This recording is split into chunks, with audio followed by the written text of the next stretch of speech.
உறவுகள் அனைவருக்குமே வணக்கம். இலங்கையில் ஆட்சி மாற்றத்தை தொடர்ந்து பார்த்தீங்கன்னா அதிரடியான நடவடிக்கைகள் தொடர்ச்சியாக இடம்பெற்றுக் கொண்டு வருது.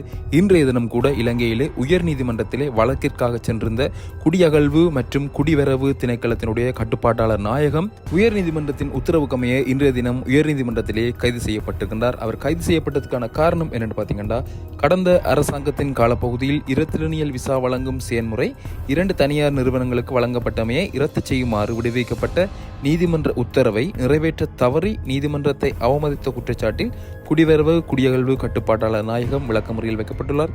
தனியார் நிறுவனங்களுக்கு விசா வழங்கும் செயல்முறை வழங்கப்பட்டதன் ஊடாக முறைகேடுகள் இடம்பெறுவதாக தெரிவித்து ஜனாதிபதி சட்டத்தரணி MA சுமந்திரன் உள்ளிட்டவர்களால் அடிப்படை உரிமை மனுக்கள் தாக்கல் செய்யப்பட்டிருந்தன.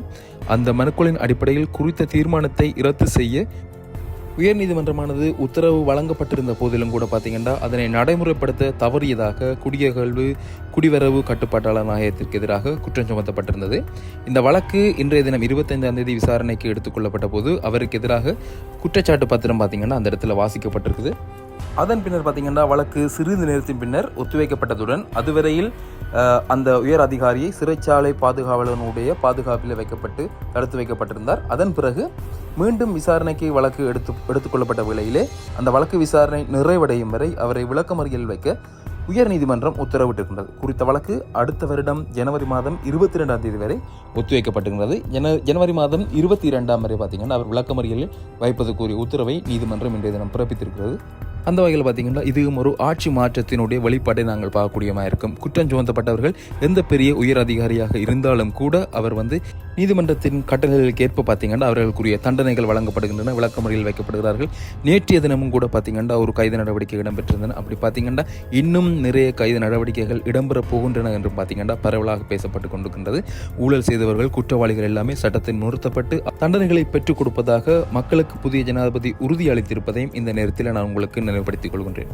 அதோடு பார்த்தீங்கன்னா இன்றைய தினம் அதிரடியான இன்னும் ஒரு உத்தரவு பிறப்பிக்கப்பட்டிருந்தது. அது என்னென்னு பார்த்தீங்கன்னா தேர்தல் காலங்களில் போது பார்த்தீங்கன்னா ஜனாதிபதியாக இருந்த முன்னாள் ஜனாதிபதி ரணில் விக்ரமசிங்க அவர்களால் புதிதாக பார் திறப்பதற்குரிய லைசன்ஸ்கள், அதாவது பாருக்குரிய அனுமதி பத்திரங்கள் கொடுக்கப்பட்டிருந்தன.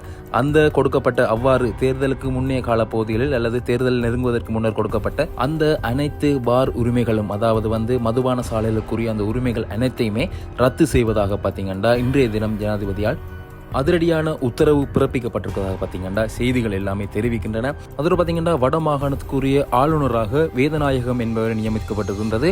இந்த வேதநாயகம் என்பவர் பார்த்தீங்கன்னா ஜனாதிபதியினுடைய நேரடி கண்காணிப்பில் தான் பார்த்தீங்கன்னா இவர் நியமிக்கப்பட்டிருக்கார். இவர் யாழ் அரசு அதிபராக கடமையாற்றிய போது நேர்மையாக கடமையை செய்ய விடாமல் தடுத்த யாழ் ஒருங்கிணைப்பு குழு தலைவர் அங்கஜன் உட்பட ஊழலாண்டிகள், அதிகார துஷ்பிரயோகிகள் பலரின் அழுத்தங்களால் 3 மாதங்களுக்கு முன்பதாக தானாகவே ஓய்வு பெற்று சென்றவர் என்பது குறிப்பிடத்தக்கது. அப்படியும் பார்த்தீங்கன்னா அவரை போக விடாது 3 மாத சம்பளத்தை செலுத்தி சொல்லி அதையும் கட்டிவிட்டு சென்றிருந்தார் என்பதும் குறிப்பிடத்தக்கது. கூடவே யாழில் அரசு அதிகாரிகள் தங்கள் கடமைகளை செய்வதில்லை என்று தன்னுடைய பதவி காலத்தில் பார்த்தீங்கன்னா அவர் நேரடியாக இந்த குற்றச்சாட்டுகளை முன்வைத்திருந்த காரணத்தால் தான் அவர் அரசியல்வாதிகள் பார்த்தீங்கன்னா அந்த இடத்துல இருந்து நீக்கப்பட்டிருந்தவர். இன்று பார்த்தீங்கன்னா மீண்டும் புதிய ஜனாதிபதியால் அவர் வட மாகாணத்துக்குரிய புதிய ஆளுநராக உயர் பதவி அவருக்கு வழங்கப்பட்டிருந்தது சிறப்புக்குரிய விஷயமாக கருதப்படுகின்றது இன்றைய நாளிலே. அப்படி பார்த்தீங்கன்னா இலங்கையில தொடர்ச்சியாக அதிரடியாக பல மாற்றங்களை ஜனாதிபதி முன்னெடுத்துக் கொண்டு வருகின்றார். அவர் தன்னுடைய அந்த தேர்தல் பிரச்சார பரப்புரை கூட்டங்களின் போது சொல்லிய விடயங்களை பார்த்தீங்கன்னா ஒவ்வொன்றாக தற்பொழுது நடைமுறைக்கு கொண்டு வந்து கொண்டிருக்கின்றார்.